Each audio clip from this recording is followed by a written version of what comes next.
আসসালামু আলাইকুম, স্বাগতম আরেকবার civil engineering all solutions YouTube চ্যানেলে। তো আজকে আমি আপনাদের আরেকটি খুব সুন্দর আমাদের চ্যানেলের সবচেয়ে বেশি ভাইরাল বাড়ির ডিজাইন হচ্ছে এটি, খুবই জনপ্রিয় একটি বাড়ির ডিজাইন। তো এই বাড়িটা আমরা 4 বেডরুম এর আগে করেছিলাম। তো আজকে আমরা নিচতলায় করব 3 বেডরুম এবং করেছি নামাজ রুম আছে, জিম রুম আছে এবং একটি আধুনিক বাড়ি করতে যা যা লাগে সব কিছু আছে মাত্র অল্প জায়গার মধ্যে এবং অল্প খরচের মধ্যে। সো অনেকেই বলেছেন যে ভাই এই ডিজাইনটা যেন আমরা কম খরচে করতে পারি, সেরকম একটা ভিডিও আপনাদের দেখানোর জন্য। তো তাই আমি এই ডিজাইনটা আপনাদের কম খরচে যাতে করতে পারেন সেরকমভাবে ডিজাইন করে নিয়ে আসছি এবং সকল আধুনিক সুবিধা সহ। সো উপরতলায় চাইলে আপনি 4 বেডরুমের বাড়ির ডিজাইন বা 5 বেডরুমের বাড়ির ডিজাইন বা 6 বেডরুমের বাড়ির ডিজাইন করতে পারেন। উপরতলায় কিন্তু আপনি চাইলে অনেক বেডরুমই করতে পারবেন। সো এরকমভাবে প্ল্যানিং করা হয়েছে। সো নিচতলা এবং উপরতলা মিলিয়ে একটা খুব ভালো একটা কম্বিনেশন রাখা হয়েছে। তো আশা করি সবারই খুবই পছন্দ হবে এবং পছন্দের একটি ডিজাইন এবং নিচে তারা লাইটিং সহ একবার বিস্তারিত সব কিছু অনেক সুন্দরভাবে সাজানো হয়েছে। তো এই বাড়িটার সম্পূর্ণ structural design, electrical plumbing design সহ যদি সম্পূর্ণ ডিজাইন বই আপনার প্রয়োজন পড়ে আমাদের সাথে যোগাযোগ করতে পারেন। আমাদের হোয়াটসঅ্যাপ নাম্বার স্ক্রিনে দেওয়া আছে, ডিসক্রিপশনে দেওয়া আছে, সেখান থেকে সংগ্রহ করে যোগাযোগ করতে পারেন। সো এবং এটার নিচতলাটা কিন্তু আমরা খুব সুন্দরভাবে ইন্টেরিয়র করেছি যাতে আপনাদের দেখলে পছন্দ হবে যে কীভাবে কী সাজানো যায় এবং সুন্দরভাবে ইন্টেরিয়র করা হয়েছে। তো চলুন আমরা ভিতরে ঢুকি এবং ভিতরে কীভাবে সাজানো হয়েছে দেখি, তাহলে আপনাদের বুঝতে আরও বেশি সুবিধা হবে। সো দেখেন ঢোকার পরে হচ্ছে ড্রয়িং রুম, উপরে একটা ফল সিলিং করা হয়েছে, আর সাইডে আপনার হচ্ছে 3D ওয়ালপেপার লাগানো হয়েছে। আপনার কম খরচের মধ্যে এভাবে করতে পারেন। ঢোকার পর দেখেন খুব সুন্দর একটি রাউন্ড সিঁড়ি, যারা রাউন্ড সিঁড়ি বা করলে কেমন লাগবে দেখতে চান তারা কিন্তু দেখে নিতে পারেন। এবং এটা ডাইনিং রুম এবং ওই পাশে দেখেন রুম রয়েছে। তো একটা রুম আমি ঘুরে দেখাই তাহলে বুঝতে পারবেন যে রুমগুলো দেখেন কীভাবে কত সুন্দরভাবে রুমগুলো করা হয়েছে। একবার ভিতরে দেখতে একবারে কিন্তু খুবই সুন্দর, একবার ফ্ল্যাট সিস্টেমে করা হয়েছে। সো যারা বাড়ি করেন অনেকেই দেখে বাড়ির ভিতরে কিন্তু ফ্ল্যাট সিস্টেমে করতে পারেন না বা অনেক আইটেমগুলো সাজাতে পারেন না। তো আমি দেখিয়ে দিই যাতে আপনারা এভাবে সাজিয়ে নিতে পারেন, যাতে দেখতে ফ্ল্যাট সিস্টেম একটা আধুনিক বাড়ির মতো লাগে। সো এটা রান্নাঘরটা আমরা দেখেন ক্যাবিনেট করেছি, আমরা একটু দেখিয়ে দিই। সো এটা হচ্ছে এটা রান্নাঘর। সো এভাবে প্রত্যেকটা রুম সব কিছু আমরা সুন্দরভাবে সাজিয়েছি। তো চলেন এখন আমরা এটা খুলবো, এটা ছাদ খুলে এটা ভিতরে কী কী আছে আমরা এক এক করে দেখবো যাতে আমাদের বুঝতে সুবিধা হয়। দেখেন উপর থেকে ছাদ খুলে ফেলছি, ছাদ খোলার পর এটা হচ্ছে প্রবেশ পথ। প্রথমে আপনি এখান দিয়ে পোর্চে উঠবেন। তো এটা পোর্চে ওঠার পর দেখেন এখানে পুরোটা বারান্দা, ওপেন বারান্দা রাখা হয়েছে। সো আপনি এখানে দেখেন দুই পাশে বড় বড় জানলা রাখা হয়েছে। এটা চাইলে আপনি দরজা সিস্টেম করে নিতে পারেন, এখান দিয়ে আপনি ঢুকতে পারবেন, কারণ এখান থেকে মাত্র 6 ইঞ্চি হাইট আছে। চাইলে এখানে দরজা প্লাস জানলা এই হাইট সিস্টেম করতে পারবেন। এবং এটা হচ্ছে মূল দরজা, এখান দিয়ে রাউন্ড দরজা, এখান থেকে ভিতরে ঢুকবেন। ভিতরে ঢোকার পর দেখেন খুব সুন্দর একটি ড্রয়িং রুম রয়েছে। তো এটা হচ্ছে সেই ড্রয়িং রুমটি এবং এখানে টিভি লাগানো আছে। দেখেন খুব সুন্দরভাবে এখানে টিভি দেখতে পারবেন, এখানে আড্ডা মারবে, চা খেতে পারবে এবং এখানে চাইলে একটা পর্দা লাগাতে পারেন, তাহলে পিছনে মহিলারা একটু সেফ থাকতে পারো, যদি চান লাগাবেন, অথবা স্লাইড ডোর লাগিয়ে নিতে পারেন। এবং হাতের বাম পাশে রয়েছে একটি রুম যেটা আপনার মাস্টার বেডরুম হিসেবে ব্যবহার করবেন। এর সাথে রয়েছে একটি অ্যাটাচ টয়লেট, যেটা দেখেন মাস্টার বেডরুম হবে। খুব সুন্দর করে এটার ভিতরে ইন্টেরিয়র করা হয়েছে, দেখেন চমৎকারভাবে সাজানো হয়েছে, টিভি লাগানো হয়েছে, ক্যাবিনেট আছে, সুন্দরভাবে একটি আদর্শ যে বাড়ি হয় এটার মতো করে ডিজাইন করা হয়েছে। এর সাথে রয়েছে একটি অ্যাটাচ টয়লেট এবং হাতের ডান পাশে রয়েছে একটি রুম এবং এই রুমের সাথে রয়েছে একটি কমন টয়লেট যেটা সবাই ব্যবহার করতে পারবে। এবং এর পিছনে রয়েছে আরেকটি রুম। দেখেন প্রত্যেকটা রুম খুব সুন্দরভাবে সাজানো হয়েছে এবং ভিতরে ইন্টেরিয়রটাও খুব সুন্দরভাবে করা হয়েছে এবং এটা দেখেন ডাইনিং রুম, এখানে খাওয়া দাওয়া করবেন। এটা হচ্ছে রাউন্ড সিঁড়ি, এই সিঁড়িতে আপনি হচ্ছে দোতলায় উঠবেন এবং এটা হচ্ছে দরজা দিয়ে পিছনে বের হবেন। তো এটা হচ্ছে আপনার পেয়ার রুম বা নামাজের রুম, এখানে আপনি নামাজ পড়তে পারবেন। এবং এটা হচ্ছে রান্নাঘর, ক্যাবিনেট করা আছে দেখেন খুব সুন্দরভাবে, এখানে রান্না করা করবেন। তো এই হচ্ছে এটা টোটাল 3D ফ্লোর প্ল্যানটি। তো টোটাল এখানে 1 2 3 তিনটা বেডরুম রয়েছে ড্রয়িং রুম, ডাইনিং রুম, সিঁড়ি, রাউন্ড সিঁড়ি, 2টা টয়লেট, এটা হচ্ছে কমন, একটা পেয়ার রুম, নামাজের রুম আছে, এটা হচ্ছে রয়েছে রান্নাঘর। সো একটি আদর্শ বাড়ির জন্য যা যা লাগে সব কিছু এখানে আছে। সো যারা কম খরচের মধ্যে এই ডিজাইনটা করতে চান তাদের জন্য এই ডিজাইনটি এভাবে প্ল্যানিংটা ভিতরে এভাবে করা হয়েছে। সো কলাম সংখ্যা এলে মূল কলাম মাত্র 9টা কলাম 12টা কলাম লাগবে, 3 4 12টা কলাম লাগবে মূল কলাম। তো চলেন এখন আমরা এটা দোতলা প্ল্যানটা এবং 2D ফ্লোর প্ল্যানটা দেখবো, তাহলে বিস্তারিত বুঝতে পারবে। এবং দোতলা কিন্তু আরও সুন্দরভাবে ডিজাইন করা হয়েছে।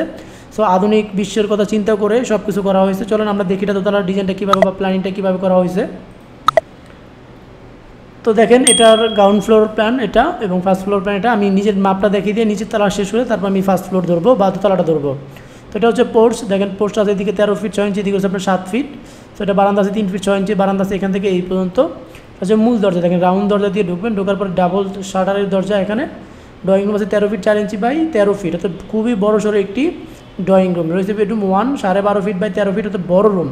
সো এই জায়গাটা কিন্তু আপনি আরও চাইলে আরও কমিয়ে করতে পারবেন, ঠিক আছে। এখানে রুমগুলো 12.5 বাই 13 মানে অনেক বড় বড় রুম রাখা হয়েছে। যেখানে আমরা 12 feet by 12 feet medium standard room হয়, সেখানে কিন্তু এটা 12.5 বাই 13 মানে অনেক বড় রাখা হয়েছে। এর বড় চলে না, তবে যদি স্ট্যান্ডার্ড বা একটু বড় সড়ো পছন্দ করেন তাহলে এই মাপটা নিতে পারেন, একবার পারফেক্ট হবে। এই মাপটার মধ্যে আর কোনো ঝামেলা হবে না। হ্যাঁ, 12.5 ফিট থেকে 13 ফিট, যেখানে আপনি 12.5 ফিট বা 12 ফিট বা 12 ফিট নিলেও হয়, কিন্তু 12.5/13 আছে মানে কি একদিকে 1 ফিট আরেকদিকে 6 ইঞ্চি বেশি আছে, তার মানে কি অনেক ভালো মাপ আছে এখানে, ভালোরও ভালো আছে। হ্যাঁ, সো এর চেয়ে বড় করলে চাইলে করতে পারেন, কিন্তু ওর তো বড় করলে আবার গুডাউন লাগবে, একটা বাড়ি একটা রুম একটা ফ্যানে তখন আবার কভার হবে না, এরকম আর কি লাগবে, তো দেখতেও ভালো লাগবে না, মালামাল কম হলেও ভালো লাগবে না। এটা হচ্ছে বেডরুম 2, এটা হচ্ছে 12.5 feet by 13 feet, bedroom 4 12.5 feet by 12 feet. প্রত্যেকটা রুম এখানে সুন্দর রুম। টয়লেট 2 আছে 8 ফিট বাই 4.5 ফিট এবং টয়লেট 1 আছে 7.5 ফিট বাই 4 ফিট 10 ইঞ্চি, অর্থাৎ প্রত্যেকটা জিনিস এখানে বড় রাখা হয়েছে। হ্যাঁ, টয়লেটগুলো যেখানে আমরা 7 ফিট বাই 4 ফিট থেকে সেখানে বড় রাখা হয়েছে 7.5 ফিট বাই 4 ফিট 10 ইঞ্চি, এখানে 8 feet by 4 feet 5 inch, so বড় রাখা হয়েছে। পেয়ার রুম আছে, নামাজ রুম আছে 8 ফিট বাই 5 ফিট, এখানে সুন্দর মতো 5জন লোক নামাজ পড়তে পারবেন। এবং কিচেন রান্নাঘর রয়েছে 12.5 বাই 7 ফিট, এটা হচ্ছে রান্নাঘর 12.5 ফিট বাই 7 ফিট রয়েছে, খুব বড় সড়াটি রান্নাঘর। এবং এটা হচ্ছে সিঁড়ি, রাউন্ড সিঁড়ি, এই সিঁড়িতে আপনি হচ্ছে দোতলা উঠবেন, এখানে সিঁড়ি নিতে দরজা আছে, পিছনে বের হবেন। সো এই হচ্ছে এটা ডাইনিংটা, এখান থেকে পর্যন্ত 9 ফিট, এদিকে আছে 17 ফিট 10 ইঞ্চি। তবে মোটামুটি একটু সুন্দর বাড়ির জন্য যা লাগে সব কিছু এখানে আছে। এদিকে 40 ফিট এবং এদিকে রয়েছে আপনার 35 ফিট 5 ইঞ্চি। তো টোটাল জায়গার পরিমাণ হচ্ছে 1417 স্কোয়ার ফিট, মাত্র 1417 স্কোয়ার ফিটের কিন্তু একটি আদর্শ বাড়ি, এবং সবগুলো রুম বড় করে আপনি পাচ্ছেন। তো এটা হচ্ছে গ্রাউন্ড ফ্লোরে আপনি পাচ্ছেন টোটাল 3টা রুম, কিন্তু ফার্স্ট ফ্লোরে গিয়ে আপনি 3টা রুমও আছে, এবং সাথে কী আছে আমি দেখেন একটা ছোট্ট স্মল রুম আছে। তো আপনি এটা স্মল রুম হিসাবে ব্যবহার করতে পারেন, চাইলে স্টোর রুম হিসাবে ব্যবহার করতে পারেন, জিম রুম হিসাবে ব্যবহার করতে পারেন। সে জিম টিম করতে চান তারা কিন্তু এটা দেখতে পারেন। হ্যাঁ, কেন ডে বাই ডে সবাই হচ্ছে অলস হয়ে যাচ্ছে, তো এটা জিম থাকলে একটু টুকটাক জিম করলে শরীর স্বাস্থ্য ভালো থাকবে। চাইলে উপরে একটা জিম রুম করতে পারেন অথবা কম্পিউটার রুম করতে পারেন। আর উপরে একটা পেয়ার রুম আছে, এই রুমটাকে চাইলে অন্য কোনো রুম হিসাবে ব্যবহার করতে পারেন, লন্ড্রি রুম বা অন্য যে কোনো রুম হিসাবে ব্যবহার করতে পারেন। এবং বাকিগুলো নিচতলার মতো সেম ড্রয়িং, এটাকে চাইলে আপনি একটা বেডরুম করতে পারেন। যে বলবেন যে উপরে যদি আপনার 4টা বেডরুম লাগে, এখানে দেখেন 1 2 3, উপরে কিন্তু 3টা বেডরুম আছে, চাইলে এটাকে একটা রুম করতে পারেন, বেডরুম করতে পারেন। সেটা কিন্তু 4টা, নিচে 3টা, উপরে 4টাও করতে পারেন, 3টাও করতে পারেন। আবার চাইলে কিন্তু উপরে 5টাও করতে পারবেন, 1 2 3 4, এটাকে যদি রুম করেন 5টা রুম হবে। সো আপনি দেখেন হিসাব করে দেখেন 5 আর 3 8টা রুমও করতে পারেন, চাইলে 6টা রুম করতে পারেন, 7টা রুম করতে পারেন, 8টা রুমও করতে পারেন, 6 7 8 আপনার যেই কটা দরকার সেই কটাই করতে পারেন, আবার ভবিষ্যতে চাইলে চেঞ্জ করেও করতে পারবেন। সো এই হচ্ছে এটাও সেম মাপ 35 ফিট 5 ইঞ্চি বাই 40 ফিট, এখানে সামনে পোস্ট হবে এরকম ডিজাইনের। সো এই হচ্ছে এটার ফার্স্ট ফ্লোর, এটা হচ্ছে গ্রাউন্ড ফ্লোর এবং ফার্স্ট ফ্লোর। সো এখানে এটা বিস্তারিত মাপ দেওয়া আছে, এদিকে 40, এদিকে কোথায় একবার এই পর্যন্ত 42 ফিট 8 ইঞ্চি, 35 ফিট 5 ইঞ্চি।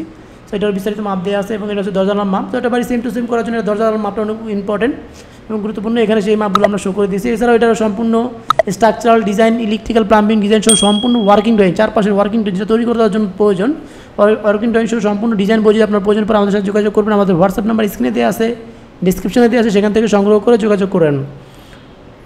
তো চলেন এখন আমরা এটা তৈরি করতে গেলে আমরা কেমন খরচ পড়বে সেই সময়টা ধারণা দিয়ে দিই। তো দেখেন এই বাড়িটা সেম টু সেম যেরকম আছে এরকম 1400 স্কোয়ার ফিটের মধ্যে, মানে 1417 স্কোয়ার ফিটের মধ্যে যদি আপনি 3 বেডরুম দিয়ে করতে চান এবং উপরে 3 4 5 বেডরুম যাই করেন করতে পারবেন। তো এই 1417 স্কোয়ার ফিটে যদি এটা দোতলা ফাউন্ডেশন দিয়ে যদি আপনি একতলা কমপ্লিট করেন, সেক্ষেত্রে বর্তমান বাজার দর অনুযায়ী আমি আবারও বলছি, এবার ফুল কমপ্লিট আপনার 30 থেকে 31 লক্ষ টাকা দিয়ে একতলা কমপ্লিট করতে পারবেন। এই যে নিচতলাটা শুধু কমপ্লিট করতে পারবেন 31 লক্ষ টাকা, এবং সম্পূর্ণ দোতলা কমপ্লিট করতে গেলে মালামাল বাবদ একবার সম্পূর্ণ ফুল কমপ্লিট হবে আপনার 60 লাখ টাকার মতো লাগবে, ফুল সম্পূর্ণ একবারে এটা তৈরি করতে গেলে খরচ পড়বে। সো এই হচ্ছে এই বাড়িটার খরচের হিসাব। ভিডিওটি কেমন লাগলো অবশ্যই কমেন্ট করে জানাবেন। আমি এবং আবারও বলছি, ভালো লাগলে লাইক দিবেন, ভালো না লাগলে ডিসলাইক দিবেন, ভালো বা খারাপ যেটা লাগুক না কেন অবশ্যই কমেন্ট করে জানাবেন। এবং সম্পূর্ণ ডিজাইনের জন্য আমাদের সাথে যোগাযোগ করতে পারেন, যে কোনো বাড়ি যে কোনো ড্রয়িং ডিজাইনের জন্য আমাদের সাথে যোগাযোগ করতে পারেন।